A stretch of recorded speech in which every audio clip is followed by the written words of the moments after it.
Hello, everyone, and welcome back to Progressively Incorrect. I am your host, Zach Groshell, and I am so excited today to be talking to Femi Adeniran all the way across the pond in the UK, all about math teaching, and as he will call it, maths teaching, I'm sure.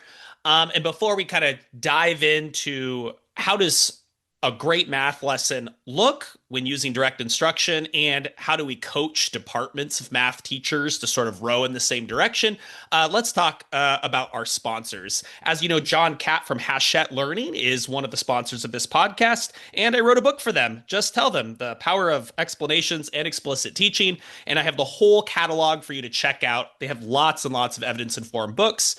Check out those books in the show notes.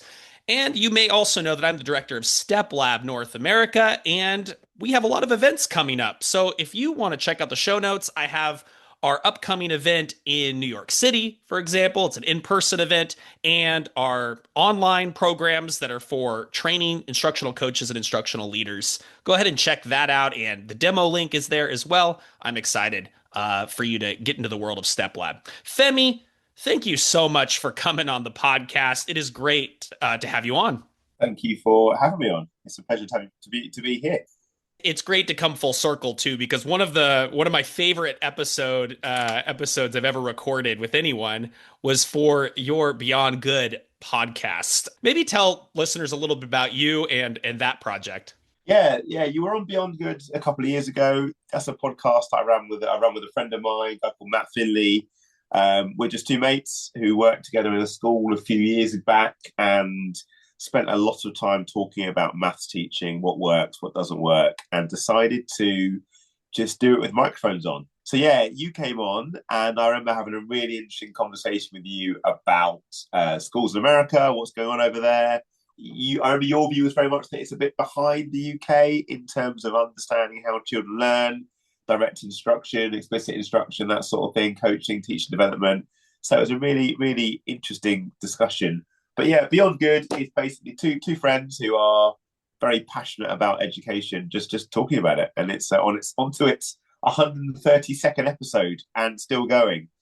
We very much enjoy making it. Well, we've had some fantastic math teachers on this podcast recently. We had Denarius Frazier, who's been on the podcast. Yeah, I saw that one. Yeah, the legends. I read about him a lot in TLAC. So yeah, is that out yet? Is that episode out yet? It will be, but when people listen to this, it will be. Yeah. Right. Great. Yeah, I'll have listened by now then, if that makes sense. Yeah. I mean, this podcast has really emphasized math, because if you had to say the UK is a little bit ahead of the US in stuff, it certainly is. Of all the subjects, I feel like that we're the most constructivist leaning. It is math. It is the one that really hasn't. We understand early reading. I think we understand that kids that struggle with behavior need to be explicitly taught how to behave, but really, really math's lagging behind. Do you have a theory or why people see math differently sometimes than other subjects, treat it so differently? Something to do with it is the idea that often people who are involved in maths education may well have been people who are in the top, let's say, decile in terms of their natural mathematical ability, and sort of don't always understand what it is like for children to learn who are not there. That's something that I've very much noticed, in that, I loved maths. I was in the top set, and I used to love doing these problems and these questions and talking them through with my friends. So that's how my math lessons are going to be. And it's like, well, that's great that you had that experience as a young person, but it won't necessarily be the best way for little Jimmy in a middle ability class, or he doesn't really like maths to learn, I don't know. It seems like it's because so many people struggle in it. We just have this cultural view of math that makes it so it has to be revolutionized and rethought, and we need to raise consciousness about sort of math trauma. I don't. It's very strange to me. Yeah. The other thing I think, and I think it was Matt, my podcast colleague, who made this point the other day, is that watching effective learning take place in the maths classroom, or any classroom, but I think especially maths, just isn't very sexy to look at. Watching 25 kids with their heads down working hard, and Denarius Fraser or me or you or whoever it might be just circulating the room and having high quality conversations with pupils about what they're doing quietly while the rest of the pupils think hard just doesn't look great. And so I think there's probably a group of people who have made a bit of a name for themselves or have got to a certain stage through just doing something that looks a lot better than that, but actually isn't.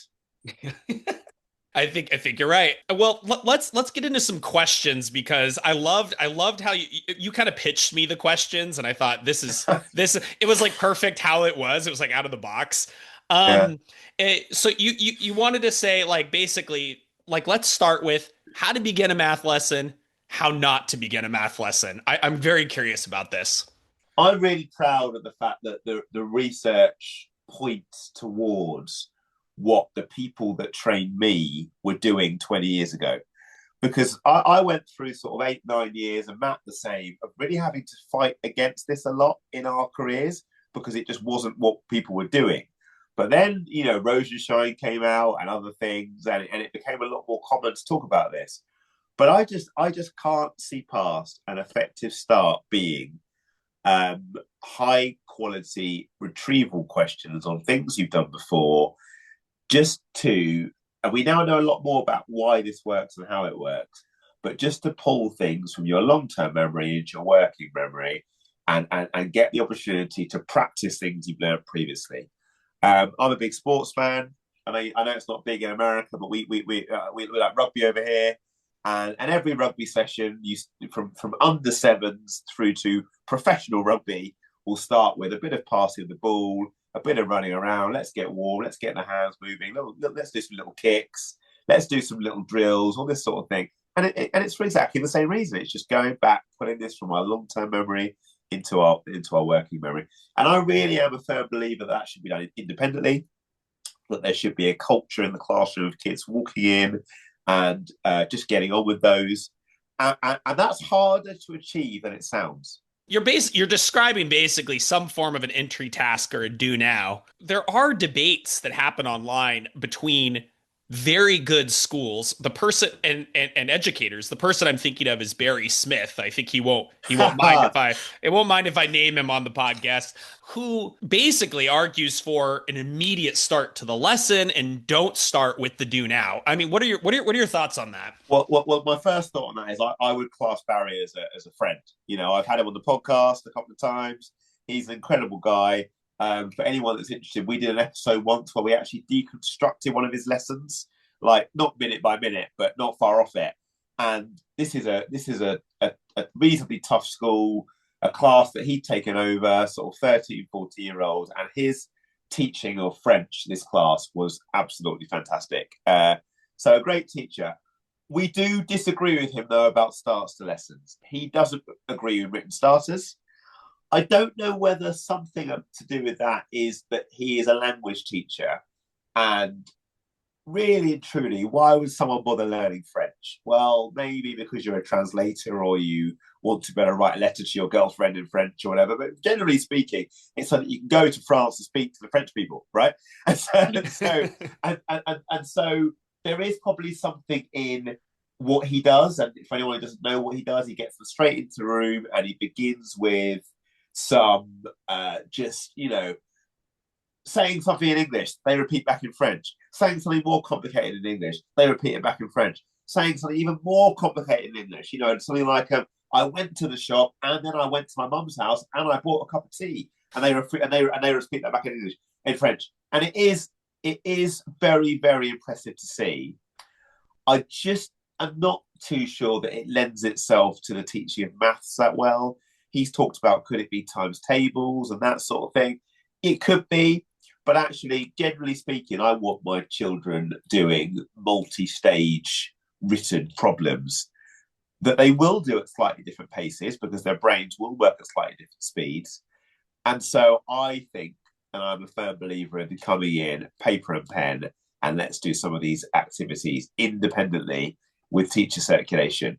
But I'd never say too much against Barry because he is an absolute expert practitioner.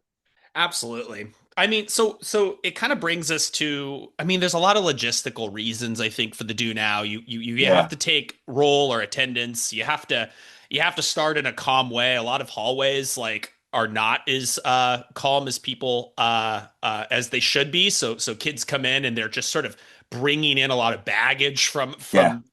outside. Maybe they had a teacher before them that sort of laid into them, reprimanded them. They're bringing something into the classroom. You gotta kind of reset them. How do you not? I'm curious about the second part of this question. How do you not begin a math lesson? Like, what would be an example of a way that doesn't take advantage of some of these affordances you mentioned? I mean, probably the way that you don't begin a math lesson is the way that all of my math lessons began as a pupil back in the 90s, which was, and you can probably picture it, teacher in her chair, someone goes around and gives out the textbook, someone goes around and gives out the exercise books, someone shouts, "It's too hot in here, miss, can we open the window?" Someone shouts, "It's too cold in here, miss, can I close the window?" Someone goes out because their friend walks down the corridor, "I've just got to go and see miss about today's football match. Can I go have a quick, yeah, back in a minute." In and out, and a lot goes on before the first thought about maths takes place.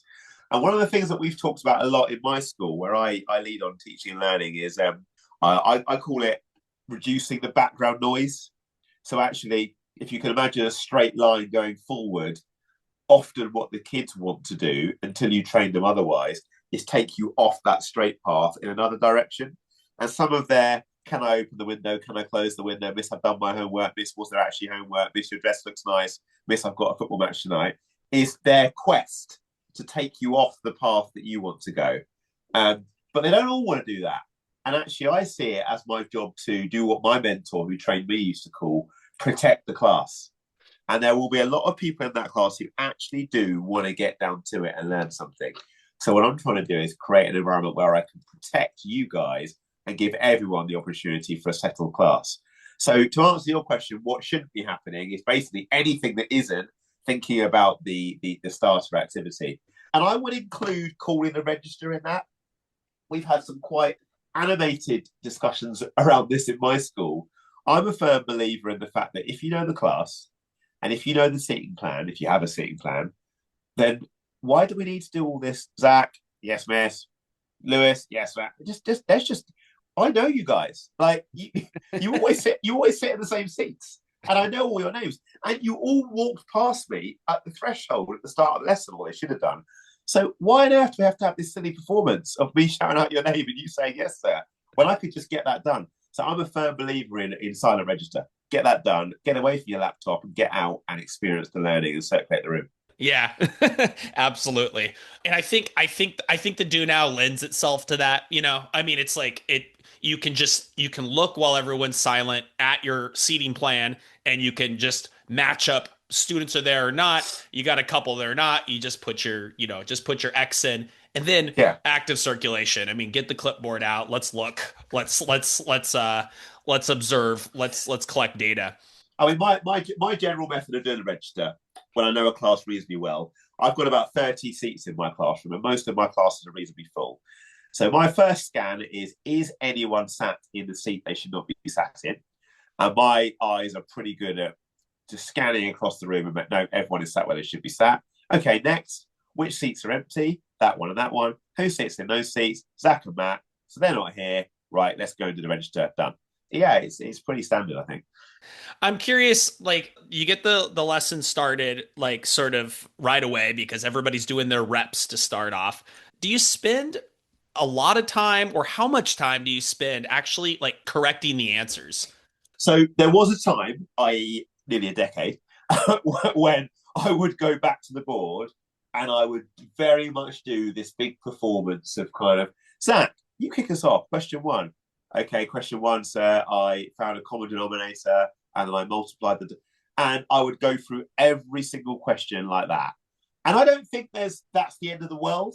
Like, as long as they're paying attention, as long as they're correcting their work, that's okay.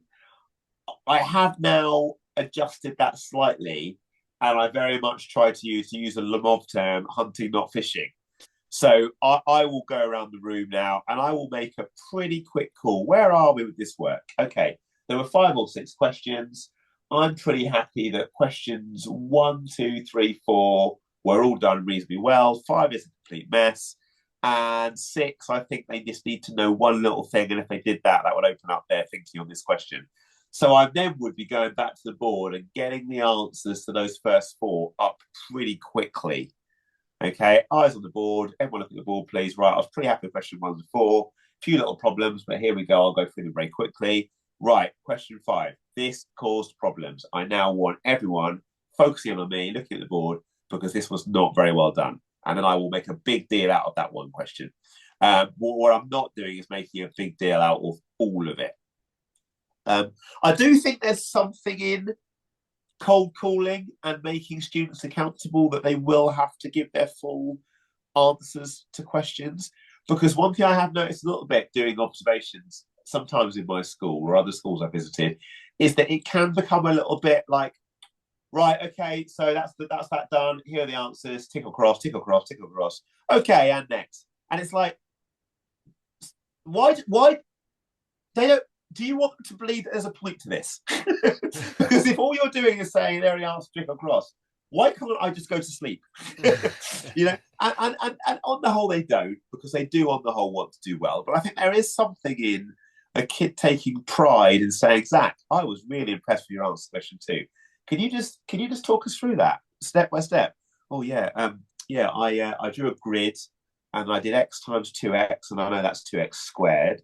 And then I did that. There's something in that. It's quite special for them sometimes, and that shouldn't go all together. Absolutely. I think that sometimes people talk about cold calling like it's only about including students who don't respond. And I'm like, I still think there's something to just this expectation that Yeah, everybody is always called upon. Everything matters. Everything we do counts towards something, and yeah, um I think if you can do it without kind of making the rest of the lesson turn into basically the do now, the do now takes yeah, over the yeah. lesson. I Sure, think you can. sure. So tell me about when you get to delivering the real lesson. I'm curious. Does your school have some sort of do you have like a booklet type system? Do you have things prepared, or are you really planning lessons from scratch? You've never told me this, so I'm interested. We are planning lessons from scratch, but I actually am in talks with the head of department right now about moving towards booklets. Because one thing that I have realised is that some members of staff, and this isn't exclusive to my school, and I was in 2 other maths departments this week, and it was the same there.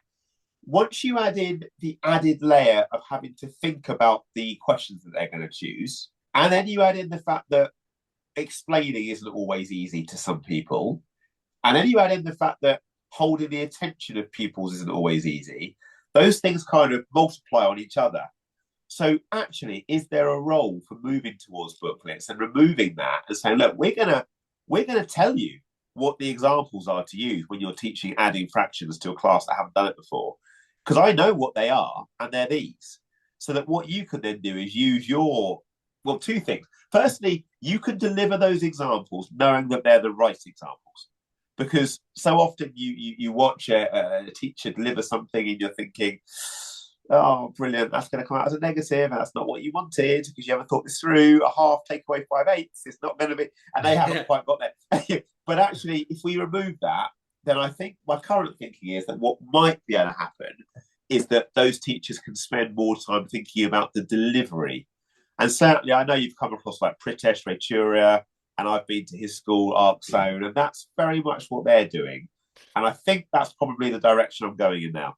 Yeah, it's interesting when you think about then that causes all these other problems too, right? Like people not preparing for lessons, people thinking Yeah, that the booklet will teach the lesson for them, and then they get yeah, to the end of the booklet and go, "Oh, great, I didn't scaffold enough for the questions that are in the booklet."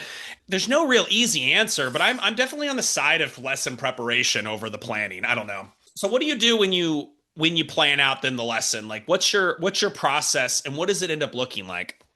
well, the thing that I've discovered leading on teaching and learning in the school that I work in is that actually there's a lot that I take for granted.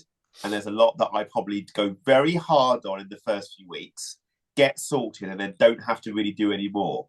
And that's really helped me to understand like where lessons aren't going that well, maybe for colleagues.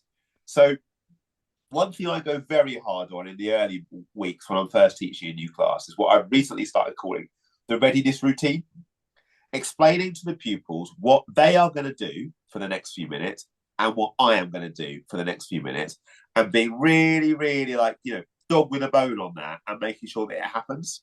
Because if you get that right, then later on you aren't going to have to do that. So you'll probably come across Adam Boxer, who's quite big over in the UK, and he talks about in the vast majority of lessons that I see, not in his school, but in schools he visited, the kids just aren't even listening.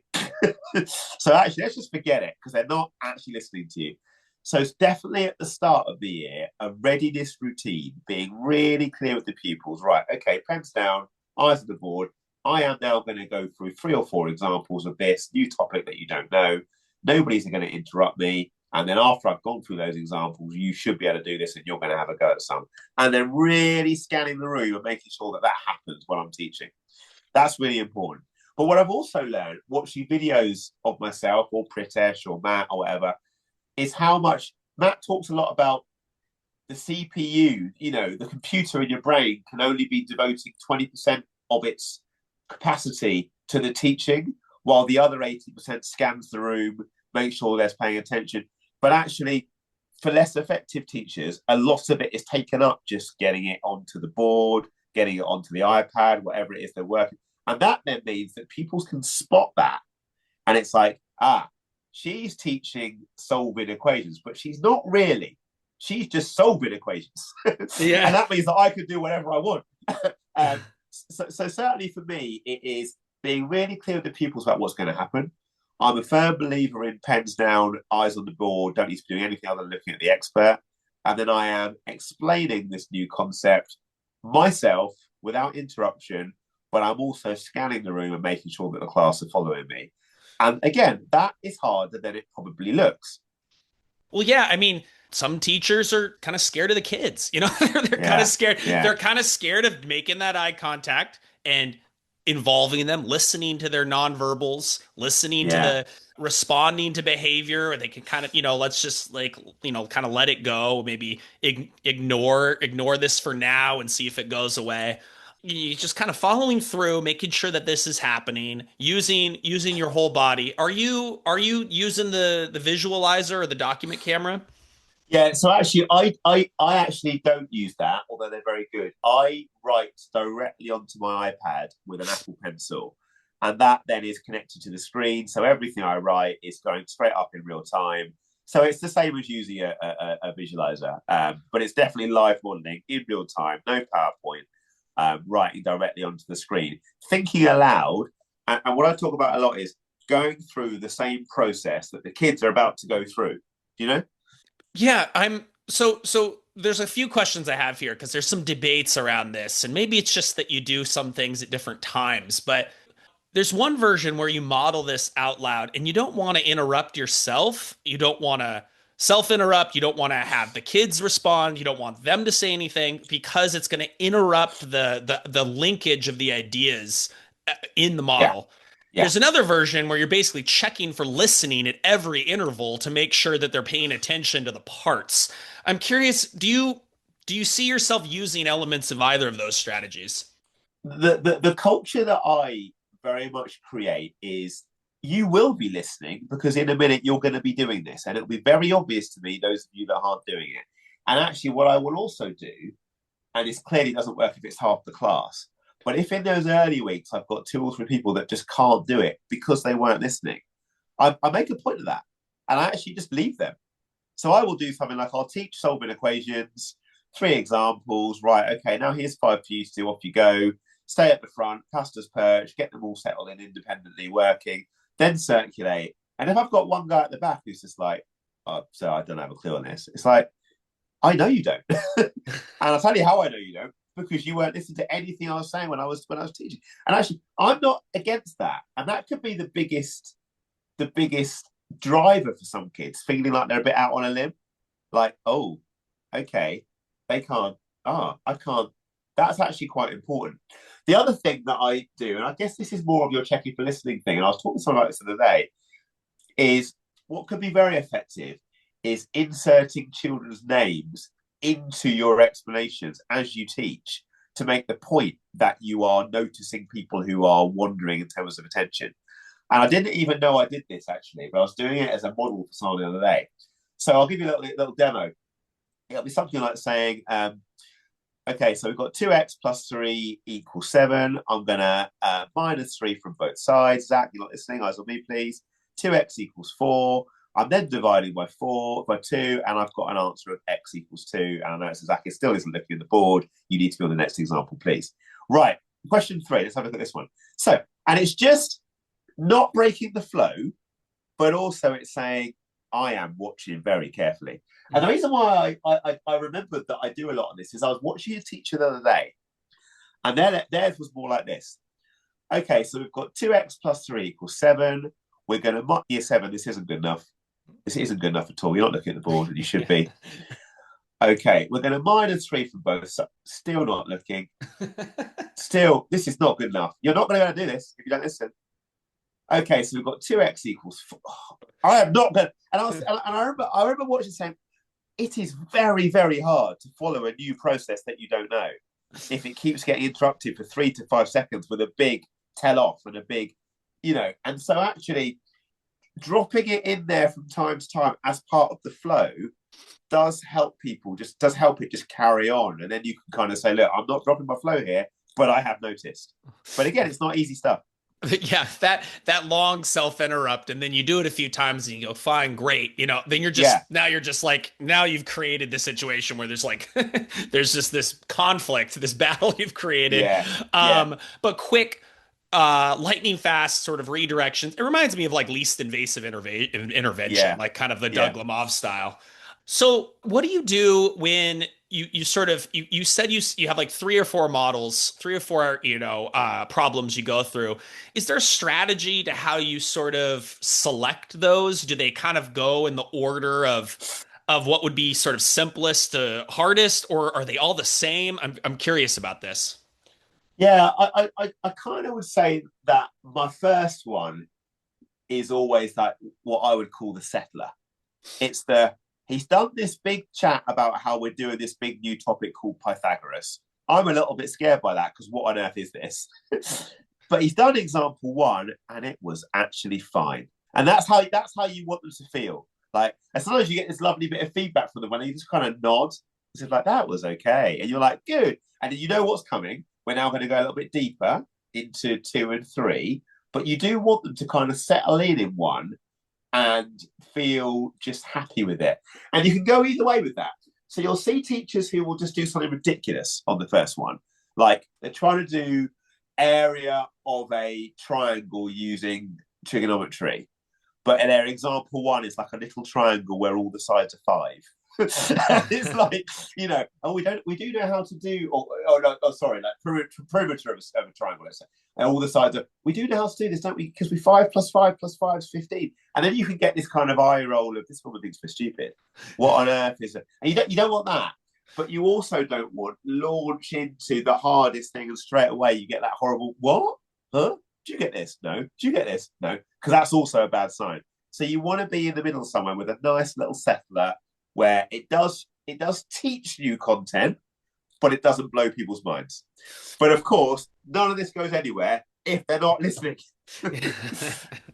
I've been sort of obsessed more than with like the extraneous load of like a model, but just like the fact that the model itself can the problems itself just have too much of a cognitive demand. There's a lot of like, think about like the division algorithm you teach like 4th graders. You're just like, you see that this is the expectation that they need to be able to solve problems like this. So you stand up in front of the students and you say, so watch me do this first one, and you're already lost because there's just too much, right? And I'm curious, like, do you prepare sort of like partial models, like atomized models, and sort of build up from there?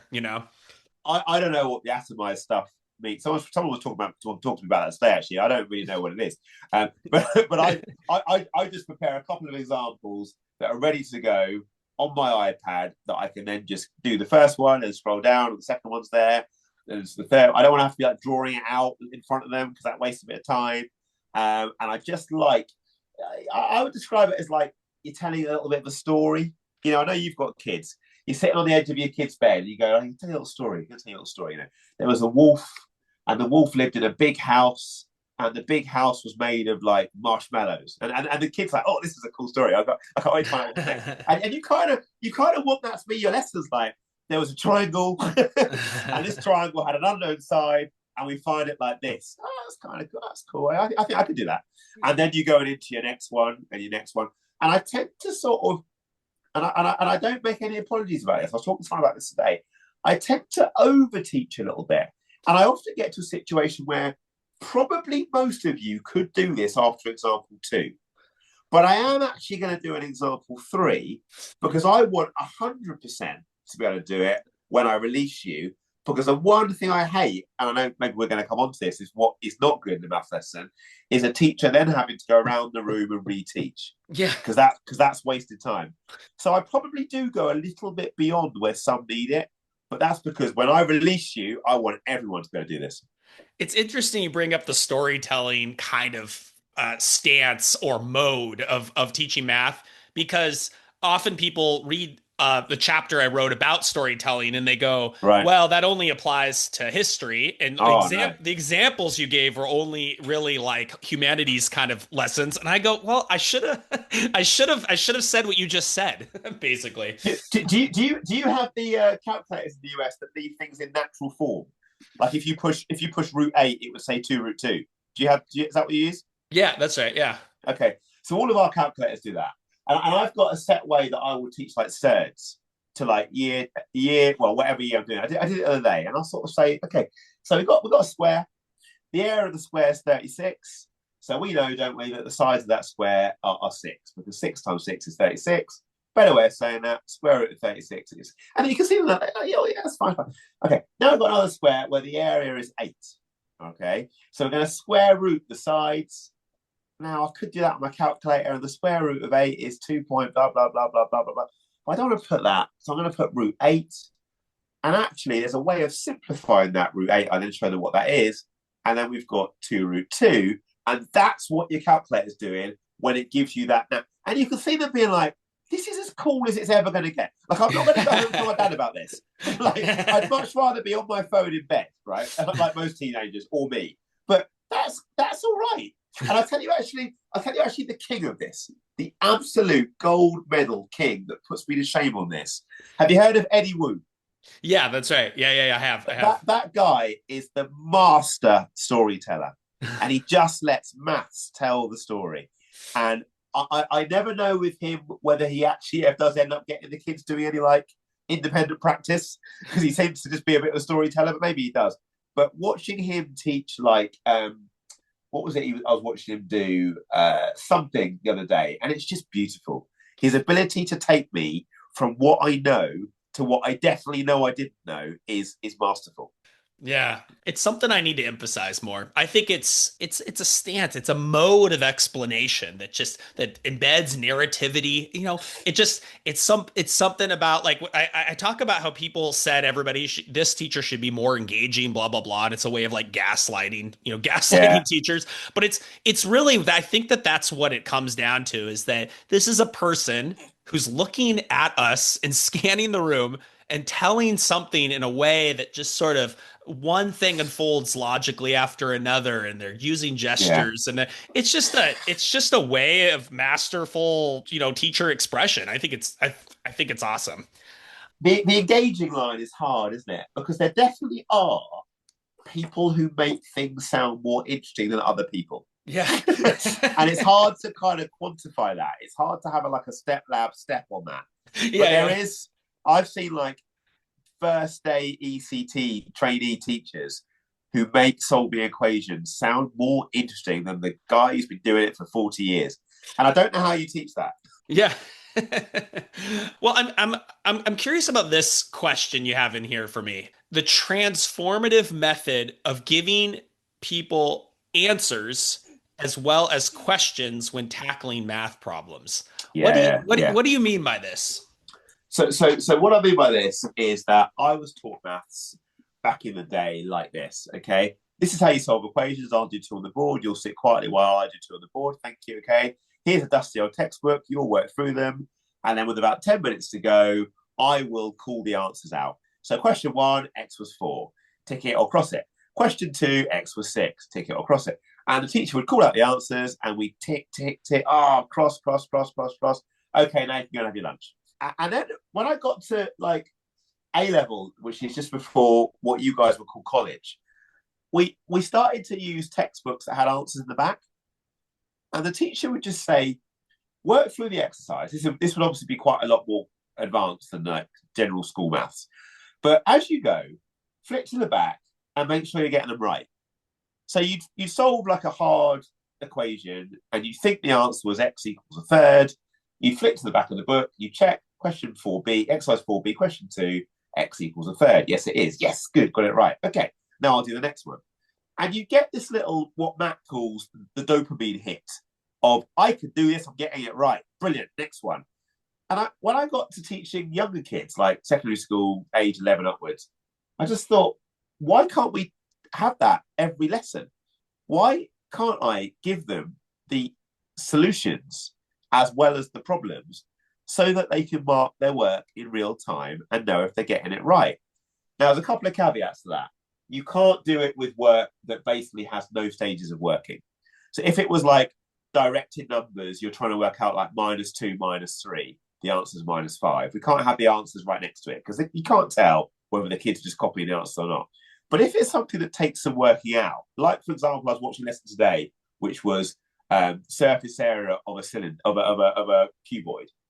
I can tell very obviously whether you're cheating because I've asked you in my modelling to draw out the sides of the cuboid, work out all the areas of all the rectangles and circle and squares, and then at the end add them up and then get a final answer and give your answer in centimeters squared. So if you haven't done that, you are cheating because obviously you've just written 444 centimeters squared and then ticked it. So that concept of giving them the answers as well, maybe on the back, and just saying, do these questions, work through them, show your full workings, like I did when I went through them on the board, but then mark it as well. And I'm here to help if you've got one wrong, rather than I'm going to run around the room with a red pen ticking it all. If done well, they love it. They absolutely love it. And it makes a huge difference.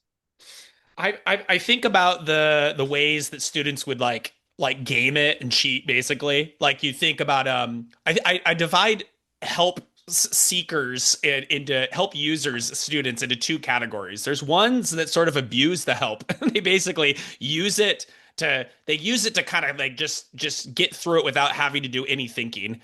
And then there's the type of student who doesn't use it very effectively at all or avoids using it, kind of a help avoider. I mean, how do you address students who in this mode, because I think it could be very effective, when they're in this mode of learning, how do you get them to take on, good scholarly like academic behaviors while they're doing this? Think about a 5-year-old child, right? A 5-year-old child says, Dad, I think I could jump from that sofa to that sofa without touching the floor. And you go, I don't think you can. What the 5-year-old child will probably not do is say, hey, Dad, look out the window. And then when you look out the window, just run along the floor and jump onto the other sofa. He wants to do it. He wants to show you, I can do this. I'm good enough. So in my experience, they don't really cheat unless they haven't got a clue what they're doing. They want to do it. They want to get things right. They want to be clever. So when you do go into a classroom, and I have seen classrooms like this where the teacher's trying this and they're just writing down the answer and ticking it or just copying the answers, it's normally because they don't know how to do it or because it hasn't been really clearly explained to them how this is going to work and why it's going to work like this. So the first time that I do this with a class, I go big on explaining to them how it's going to work. I'll say something like, right, okay, you've just solved 4 equations. I've checked you can do it. You were absolutely brilliant. We're now at the bit where you practice it, because we all know that you have to practice things to get good at them. I want you to work through these 30 questions, and I want you to do 2 at a time and then check your answers. Please do not do it without showing your full working. Please do not just copy down the answers. I will know because there'll be no working out. In an exam, and we all know that we're heading towards exams here, You're going to have to do this on your own. And that's what this is all about. Go. And they do it. They don't really, they don't really, why would they, every now and then you'll get somebody who has changed the 7 to an 8. And you'll say, oh, I see here you've put 7, but actually it's 8. How did you cheated, didn't you? Oh, yeah, I couldn't work that one out, sir. Come on, ask me then. Put your hand up. But on the whole, they will do it. And don't forget, you're circulating, you're getting around the room, you're checking on everyone every couple of minutes, you're watching them do it, you're looking over shoulders, and they do it. That's awesome. I'm curious because you have the role of coach at your school, and so are you also the head of math? No, so I've been head of maths in 2 different schools, but I've now got a what we call in the UK a whole school role. I'm in charge of teaching and learning for the whole school. So there is a head of maths as well, if that makes sense. Yeah, and so you have the opportunity to observe lots of math lessons. I mean, how has that impacted, first of all, your view on like what type of math teaching is scalable or most effective? It's certainly helped me get better. It's done 2 things. The first is it's made me a lot less surprised at things I see in the classroom. So I was very lucky in the early part of my career. I had some very, very effective math teachers around me who watched me teach a lot and I watched them teach a lot. And then I went to a new school and saw some teaching which just wasn't very good and was just in a state of shock. And actually, I let myself down a bit by being a bit like, why are you doing this? Why this rubbish? And now I'm just far less surprised by things I see. So if, for example, a teacher says to me, I don't think giving the kids answers has got any legs at all, that will never work. Like, I'm not surprised when I hear that. So it's helped me understand what teachers often say. The other thing it's helped me do is help me often put a word to or notice what it is that needs to be worked on. So, for example, what I talked to you before about the readiness routine, that's something that I wouldn't have spoken about a year ago, but I've now recognised that the reason why a lot of direct instruction is not effective in the classroom is teachers don't tell kids what they need to do and what the teacher will do in the next couple of minutes. So there's this kind of expectation that you will look at the board, listen to me and learn, but I haven't actually told you that's what you need to do. And I've now started being able to identify this stuff better and think about how to fix it quicker than I used to before. There's this thing I can't really put to words or say because it's not really a tweetable thing, but it's this feeling that I have that I've learned more about teaching in the past few years of basically not having my own classroom than I did during the latter part of being a full-time teacher. And the reason why is because you, as a second set of eyes, and also just the sheer volume of lessons that I observe, that you just start seeing patterns and developing like archetypes, and you can predict teaching better. And of course, that doesn't really satisfy folks that are in the classroom thinking, oh, you left the classroom and now you know more than us. But I'm like, I swear that element of it is very, very true. The more lessons I've seen, the more I've developed an understanding of other people's teaching and so on. I've probably got one advantage over you on that, in that I'm still teaching, of course. Yeah. Because being an assistant head teaching learning, I've got about 40% of lessons across the week I teach, and the other 60 I don't. So that then means that I am still in the classroom. And I'm then reminding myself of why are they doing this here, but they don't know. Okay, it's because of this. And so it means you can kind of do the 2 at the same time. And this model, I've talked about it before on this podcast. This model of teachers, head teachers, assistant heads, and so on, still having a teaching load is so attractive to me. There are 0 schools that have that model here. Like, I've never seen it. I've never seen it once, Well, what does it do is like you said, you basically, you have this idea and you want to tell everyone about it, but you know what? I'm just going to test it out real quick before I start telling other people to do it. It certainly means that no teacher can say, yeah, but you don't understand, or it's changed since your time, or you don't understand. One thing we used to have quite a lot of, not so much now, was we were talking a lot about the starts of lessons, and teachers might say, Yeah, but if you've got a class and then you've got another class straight after, as in like, one finishes at 11 and the next one starts at 11, which we have in most schools in the UK. It's very hard to the second lesson to start as you're asking for. But I have that on Tuesday. so people can't say that. And also, like, I still enjoy it. Like, there's nothing better than being amongst a group of kids, teaching them math. That's a great. I still get a lot out of that. I really enjoy it. Yeah, I think of this school I've been working with where we sort of made the times, we sort of micro scheduled it a little bit more. Yeah, Before it was like yeah, everybody kind of decides when they teach and what they teach, and we kind of were like, the do now's got to be this long. Let's make sure that literacy lasts this long, and so on. right. And then we get a lot of like backlash from a certain percentage of the staff going, this is just just too much. You've crammed in too much into the schedule.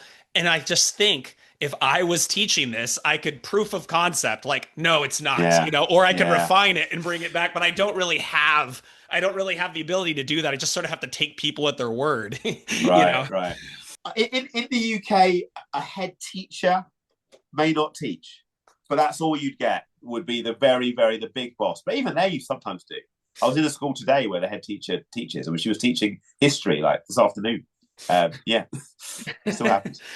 So from those lessons in working in a coaching capacity, like what have you learned in terms of running a math department, developing a group of people collectively? Like what are some of the main lessons here? Yeah, so my understanding of coaching is still developing a lot.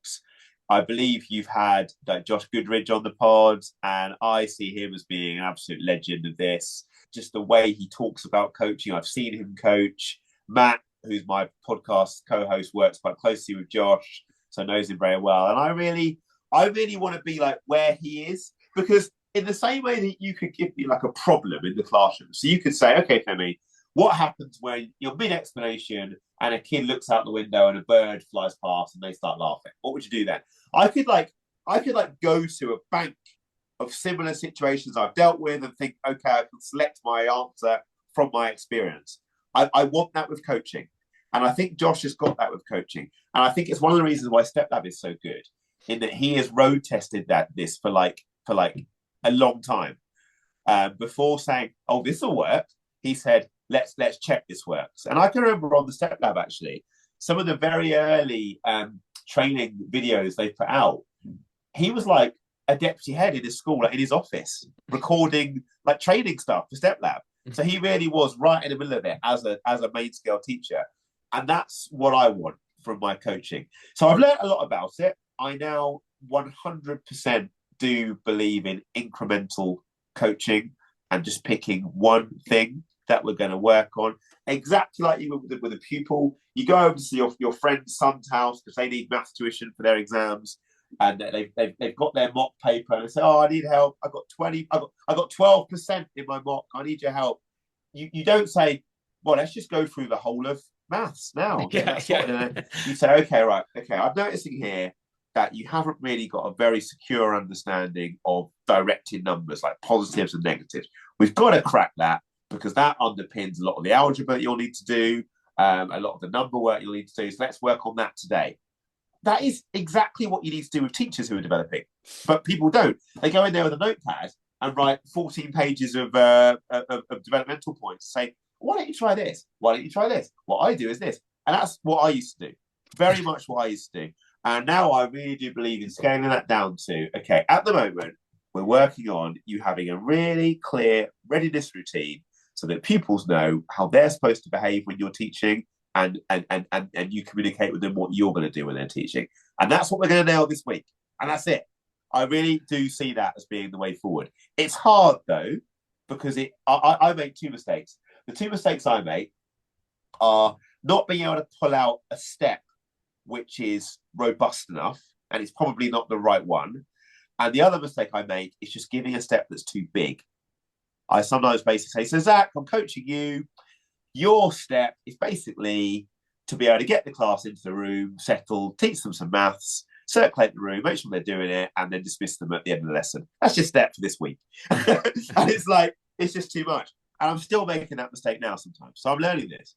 Maybe you don't have this problem in your context as much as I've experienced because I'm all over different schools and some of Right. the schools are so much looser than other ones, right? They just have so few resources for teachers or so few expectations. I've been to lessons in which I thought, look, you went on Teachers Paid Teachers or something and you printed something out and you shouldn't have done that. The behavior was just such a mess. And the whole thing needs to be like, basically reworked from the very bottom up that I need to establish the conditions for you to Yeah. teach. Yeah. I feel like this is a hole in the coaching literature that I've really wanted to emphasize. What do you do when you've got that sort of situation on your hands? Yeah. They're the hardest ones. And I think the reason why they're the hardest ones is you can do, you probably have to crack a lot of steps with that teacher before they will actually notice a definable difference to what's going on in their classroom. I was, because I'm sad, I was thinking about this yesterday, right? I went to, I don't know where you have this in America, I went to like the bottle bank. That's where you take your glasses and things that are used and you enter for recycling. Do you have that in Yeah, America? yeah, yeah, of course. Okay, so in my left hand, I had this really heavy bag of bottles, glass bottles, and I started to take them out one by one and put them into the thing. And as I was putting them in, I was thinking, I've had to put quite a lot in before this like isn't heavy. Do you know what I mean? And then there became this point when it was like, oh, now this is easy. Now this is just like popping them in, no problem at all. But the first 7 or 8 I put in with my right hand, my left hand was holding the bag, and it still just felt really heavy and kind of it felt like I hadn't put anything in yet. And I feel like that's the same with lessons sometimes, is that okay, we're going to get you to be on the threshold when the pupils enter. We're going to get you to be in pastor's perch. We're going to get you to scan the room as the class come in. We're going to get you to write a high quality do now. A lot of that can happen, but it's still bloody chaos. And so that teacher can give up quite early. As just like, I'm doing this coaching, I'm here after school, it's 4:30, everyone else has gone home, I'm working with you, I like you, but I'm not noticing there being much difference, so I'm going to just kind of give up. And that is the hardest challenge, I find. So I guess the only thing I've got on that really is I have got a little bit better at articulating to the coachee what the journey is going to be. A bit like you have physio, got a really bad ankle, and you're having physio, and the physio says to you, look, I'm going to give you some exercises to do, and you're going to feel flipping stupid doing these in the mirror, and you're going to feel like nothing is changing, and you're going to feel like your ankle's never going to be worth walking on again. You're never going to have to run or play football with your kids, but do these every week, and a time will come when it just starts to strengthen, it just starts to get better. You'll be able to walk without a limp, and that is when you're going to really see the benefit of the work we've done. And actually, I think that a little bit of that is needed sometimes because people often want like strategies. Give me something. Give me, and if it was that easy, like we would have just given these strategies out on day one and we wouldn't have these problems. But I know what you mean. It is hard. I think that's it. It's explaining that journey. It's maybe writing it out, mapping it out with them, maybe on the whiteboard or something. You're just like, look at where it's going to go, and then Yeah. these steps are going to accumulate. And they're going to start to cluster, and they're going to start to combine. But eventually, you're going to start to feel that it's going somewhere. Maybe right at the beginning, it might seem a little small, like it's not going to fix Yeah. everything. But there are no quick fixes, right? The other thing I think is important to say to some of these people is what I'm doing now is giving you the tools that when there's a combination of you getting these tools right and you having a new class in September, you will be able to get this and nail this. Because to a certain extent, you are going to find it hard to get these kids back now because it is a long way gone. And if I took them for a term, I would struggle with some of the stuff in here now. But what I'm going to do is give you some raw materials, some core habits that combined with a class that haven't got bad habits will mean that you're off and running. Because sometimes it's January, it's February. You're just like, Yeah, yeah. exactly. Yeah. Femi, we've run out of time. I could Yeah. talk to you for forever about these topics. Curious, anything else you have to share with us before we sign out? No, not really. I just think for anyone who's interested in pedagogy and teaching, never underestimate the power of school visits and going into different contexts and seeing different teachers. I personally believe this is so much more powerful than some of the kind of big teaching and learning meetings, seminars, webinars that are out there. Just getting in and speaking with other people is really, really invaluable. So do that. Awesome. Thank you, Femi. All right. And listeners, thank you so much for tuning in to Progressively Incorrect. Go ahead and give it a 5-star rating, spread it around. Really appreciate you listening. Take care. Yeah, thank you very much.